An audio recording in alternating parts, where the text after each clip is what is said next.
Nel centrodestra non c'è chiarezza e Luca Zaia mostra per la prima volta un'esplicita insofferenza. Nulla di definito in vista delle elezioni regionali d'autunno, non solo per quanto riguarda il candidato presidente, problema non più suo dopo l'affossamento del terzo mandato, ma anche e soprattutto per il ruolo che lo stesso Zaia dovrebbe avere nel catalizzare trasversalmente con una sua lista i voti. Innanzitutto attendo di capire cosa proporrà quel famoso tavolo, che io non ho ben capito dove sia, cosa si fa, cosa fanno, ma comunque alla fine qualcuno mi verrà a dire qualcosa. Dopodiché farò le mie considerazioni quando ci saranno delle linee guida. Oggi nella mia posizione ho difficoltà a esprimere la mia personale idea, visto e considerato che non ho ben capito, siamo ancora a un'acqua torbidissima dello stagno e quindi finché non ci sarà un po' di limpidezza è difficile capire. Diciamo che se dovessimo fare un paragone per ricordarlo ai cittadini, in questa fase siamo in una stanza buia, tutti cerchiamo un interruttore.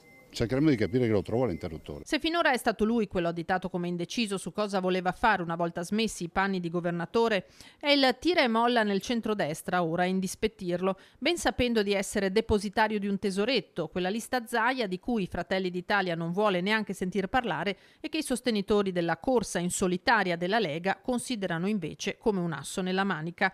Zaia lascia intendere di aspettarsi che il suo partito valorizzi e difenda questo patrimonio di consensi. Se è vero che il centrodestra vuole ampliare il consenso ed essere anche, ci vuole una dose di sensibilità nei confronti anche di chi non ci vota, che la mia lista civica ha sempre intercettato un elettorato che comunemente non vota a destra. I dati li parlano da soli.